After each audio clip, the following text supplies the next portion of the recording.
Okay, so please give a warm welcome to Cedric and Safiah.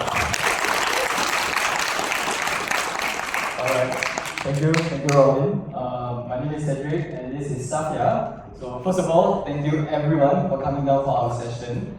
So Safiah and I, we actually work on a lot of creative projects together, but I think one of the main things is definitely wildlife documentaries, and that's what we're going to be sharing more about today. Okay, so let's jump straight into it. So let's start with the question, yeah?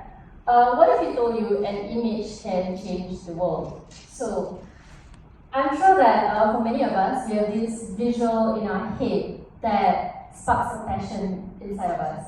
I'm sure I have one, and I hope that as I ask you this question, something comes into your head as well, right? That gives you this like burning desire to do something meaningful. But if you have it, hold on to that in your head, right? Hold on to it. If you don't, I hope that will bring you on a journey to find that visual by the end of this session. Okay? So let me share with you mine. This is a picture that I saw almost 20 years ago by this photographer called Brian Scary, right? For the National Geographic. And this picture inspired me to really explore the depths of the world. Really go deep underwater. I wanted to dive from this picture because of this picture, and it really made me in awe at the natural environment and how small we are compared to the natural environment.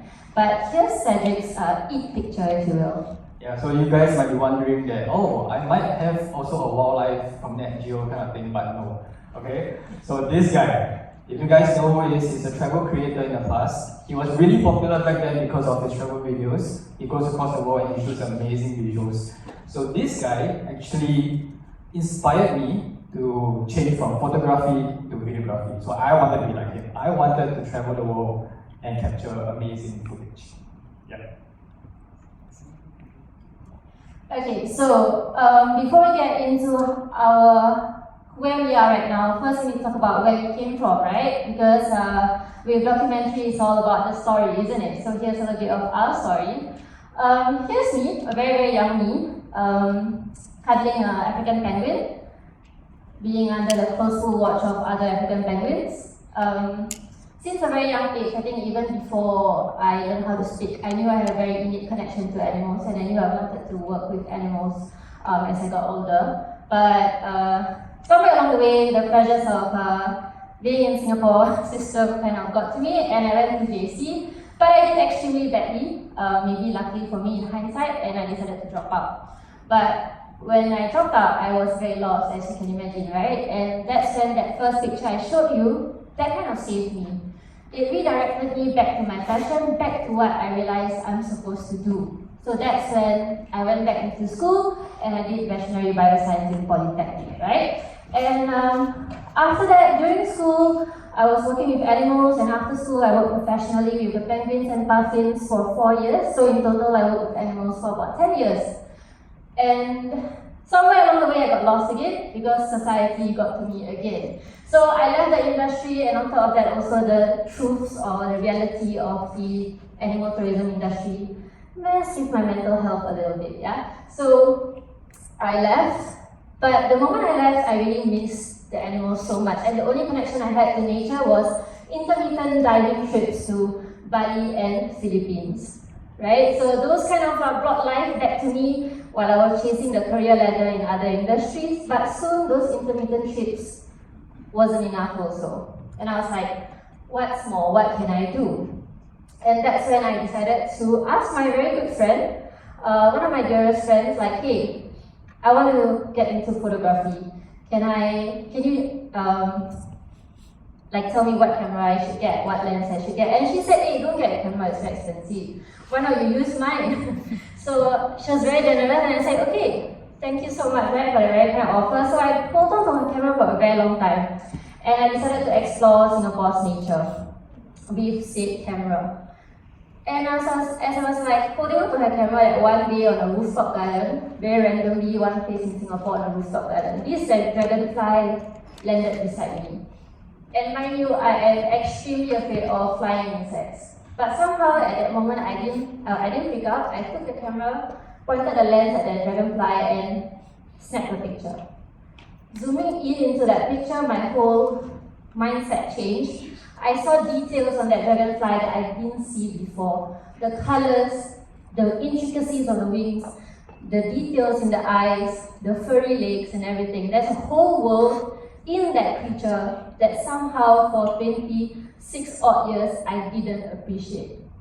And that's how I got hooked onto macro photography.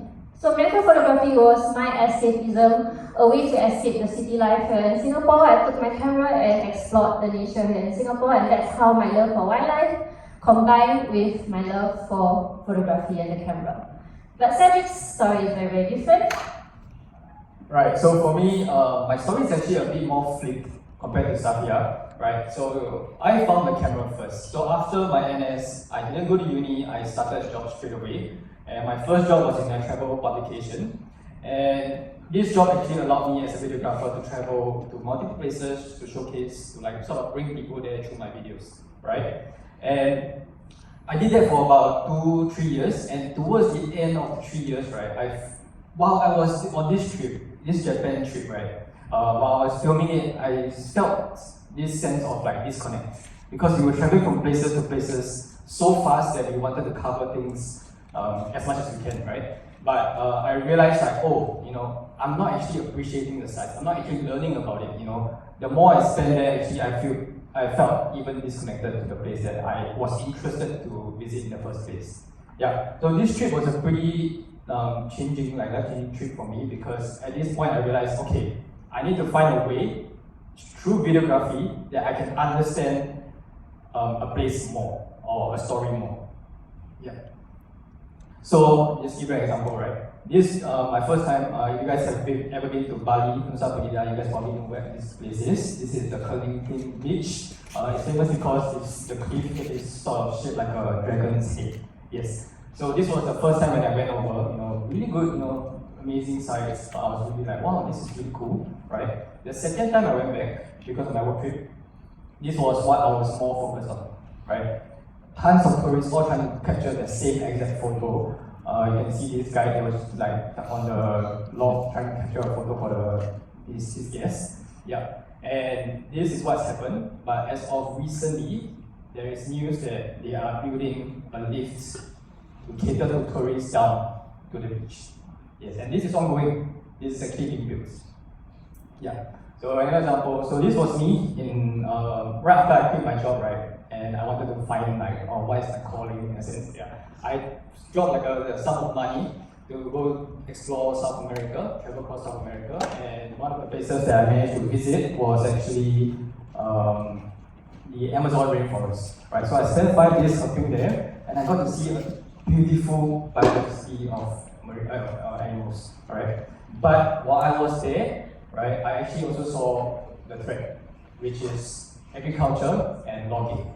So all this is a threat to the species that you just saw. Yeah. So another example, so this was more recent. This was in Bali recently. We managed to, you might be wondering now, oh, why is this guy harvesting corals? Isn't that harmful for the environment, right? But actually no. So what they are doing, right, is actually, you see this whole stretch. Oh, sorry. You see this whole stretch, right? This whole stretch, right, is going to be eventually become like reclaimed land. So what they are doing, right, the guy that you saw previously, right, they are actually fighting against time to want to harvest this entire stretch of corals before it gets destroyed. So all this is going to become like resorts. This whole area is the semicircle, right, is going to become like the beach, basically. Yeah. And then also during our trip in Sabah, we also managed to see the elephants. So this was pretty amazing because apparently they only appear for like twice in a year, something like that. Yeah, so we were really excited to see this. But the irony is that while I was shooting it and I was telling myself, oh my god, this is so amazing. Like I was getting goosebumps as I was filming it. We heard the news of the elephant that got hit by a lorry, right? And you can see in the right photo, right, or actually both of the photos, that is the mother that is trying to, you know, bump her head onto the lorry so that she can shift the thing away to see if she can still see her calf. Yeah, and this happened on Mother's Day. Yeah. So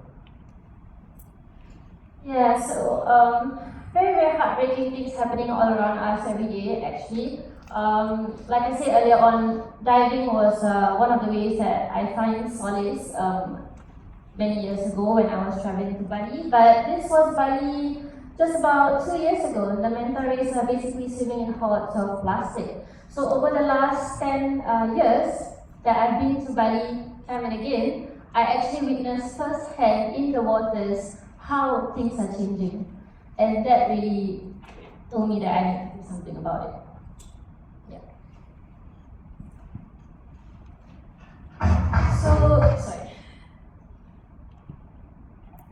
So, because of all this that we witnessed, right, through our travels, this quote from Dr. Jane Goodall really hit us.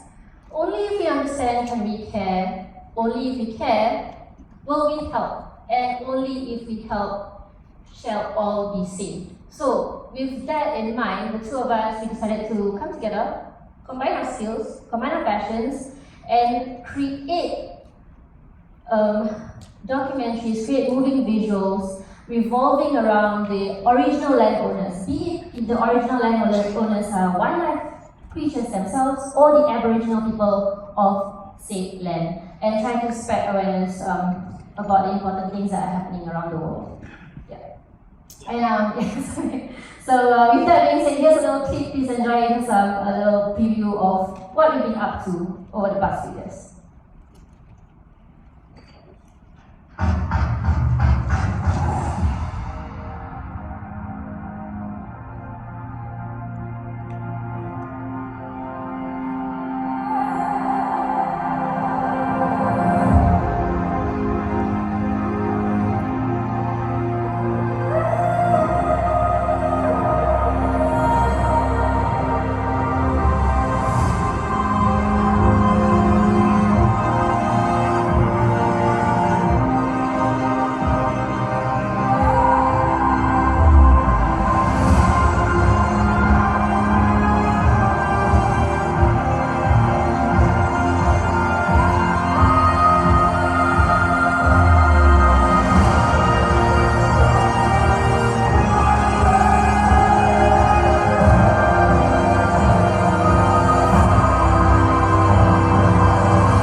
Yeah, so that being said, we in one video, and if you're interested to watch the whole thing, it's up in our YouTube channel, right?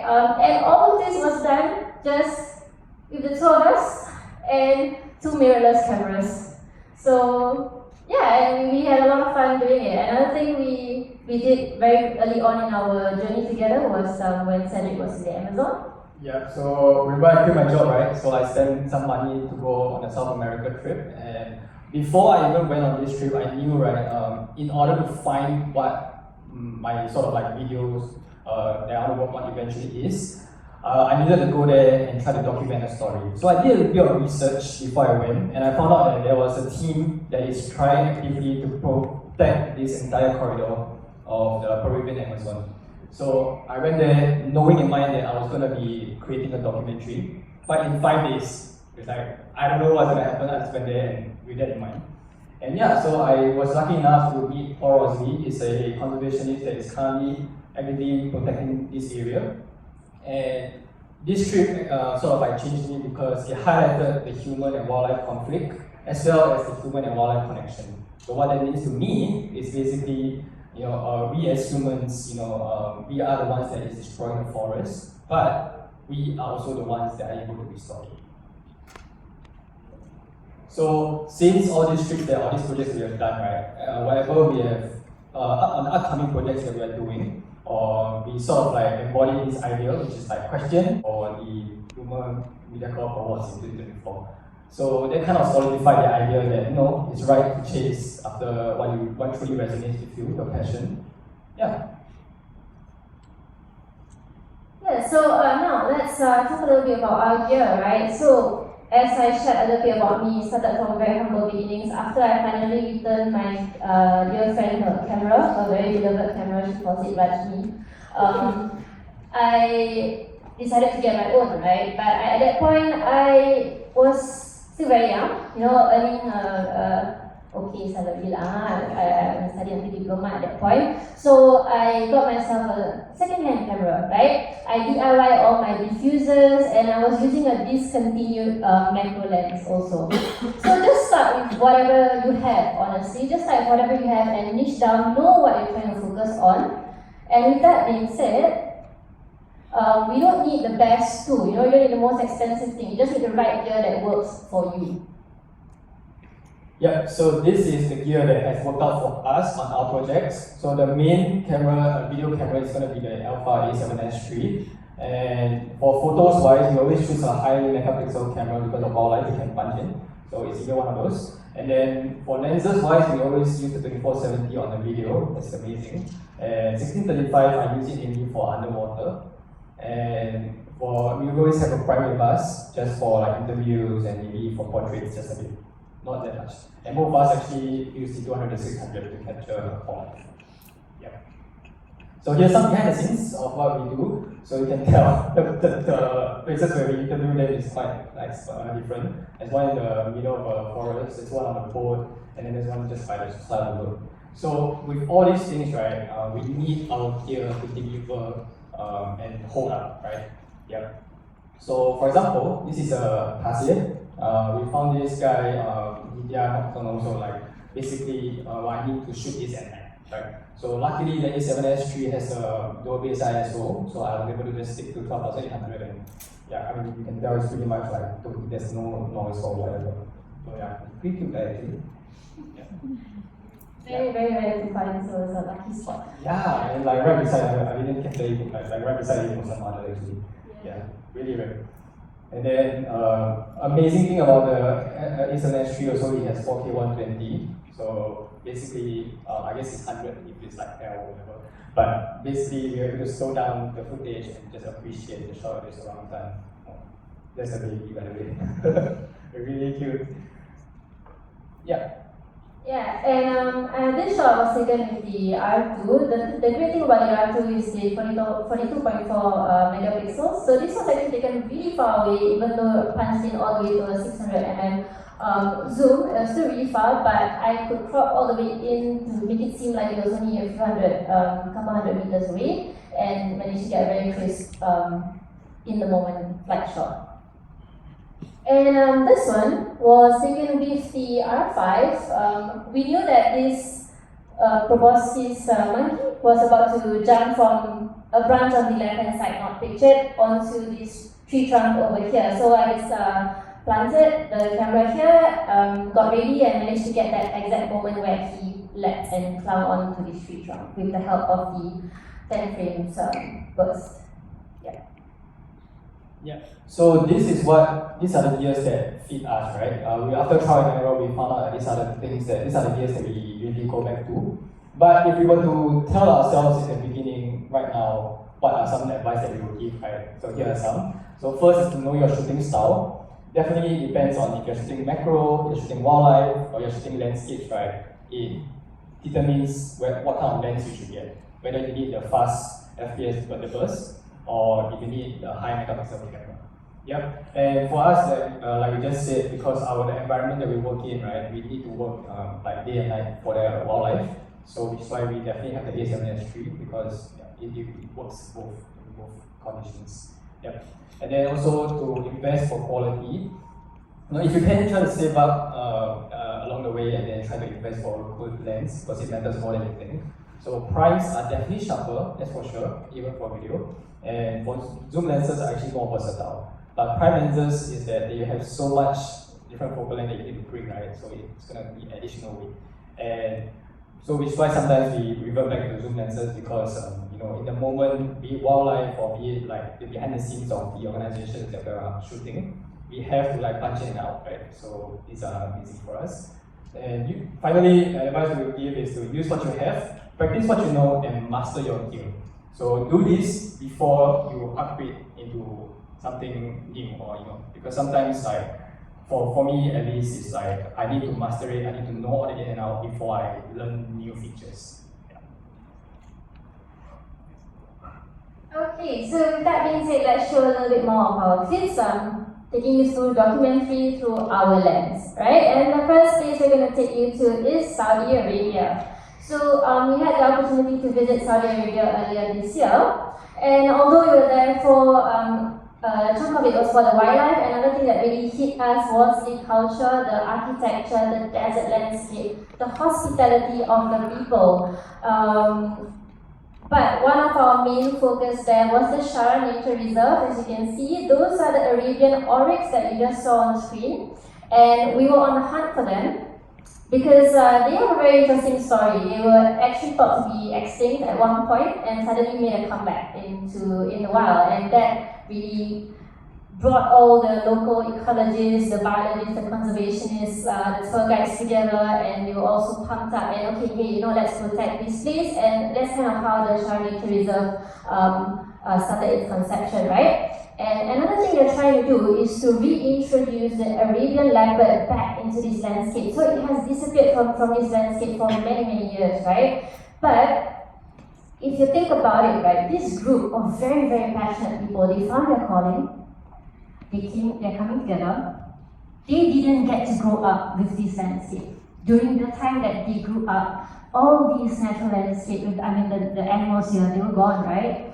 But if they are successful and if we support them through thoughtful tourism, through the visit of these kind of nature reserves, generations to come, so our children, our grandchildren, their children, their grandchildren will be able to see the animals that we didn't get to see. So as we move in deeper and think more about the connection between human and the natural environment, right? And we explore the desert landscape. As you can see, there's so many rock formations, and on those rock formations are hieroglyphs. So travelers who used to go across those desert landscape, mapping their way through the stars, they would carve out onto the rocks pictures or hieroglyphs of the Arabian leopard, of the Arabian oryx, right? To kind of make a note to themselves as well as tell the other travelers that come after them, hey, be careful, there's a leopard over here, right? So it kind of tells us that there is a very strong connection between man and the natural environment, and it's been that way for centuries. It's just that in our generation, unfortunately, there's this sort of disconnect. And that sort of fosters this sort of restlessness, and why a lot of us have this pull towards going back to nature. And if we all come together and follow what we feel, I think a lot of you here also have that drive, we all come together, we can forge that disconnection and go back to our close relationship with nature. And one more place that we want to introduce to you is the Komodo Islands. As divers, we are very excited to explore the waters of Komodo Islands, and I'm sure a lot of you have heard also that it's very rich with marine life, and I can vouch for that. You should go into heaven. But another thing that we saw in certain areas there is the big P word, plastic, right? It's everywhere. So we were talking to our local guide, Akri, because as we went on trips with him, we noticed that as he was guiding us along, he was pulling pieces of plastic all around from the water, putting it into his pockets. When his pockets were full, he was gathering them in his arms and just going back to the boat like that, all filled up with plastic, right? And we asked him, hey, were you tasked to do this? Like, how come you have this instinct to clean the natural environment? And he was like, well, it gives me a job. The ocean is how I survive. Without it, I wouldn't have people to bring around. If the ocean's polluted, no one would come anymore. And I owe it to the ocean to take care of it. And so he, as a local guide, is trying to encourage more of his friends to think like that as well. And the longer we stayed there, the more things we saw. And one of the things that was very harrowing was witnessing 20-odd boats just clustering around one location in the open ocean. And right in the middle of that, in that circle, if you can imagine, was one Mentari. Once the boat stopped, about 50-60 people jumped into that one spot trying to get a picture with the very, very probably distressed Mentari. So the same thing happens, right, with whale sharks in these kind of locations as well. People want a picture of the whale sharks, very pretty, very cool. But the reason the whale sharks keep coming there is because they are being baited, right, to that environment. And I think a lot of us also know that there's this ethical dilemma of, should the the whale sharks debated in the first place, right? But as we spoke to our guides, there are more layers to that conversation. And that's why we say we need to question like a child, right? Because our guide was sharing with us that prior to the boom of tourism in the area, whale sharks were already hunted by local fishermen and hunted to be killed for their fins, for their meat, because they brought in more profits as compared to regular bycatch. So, instead of being hunted now, they're being baited. At least they're alive, right?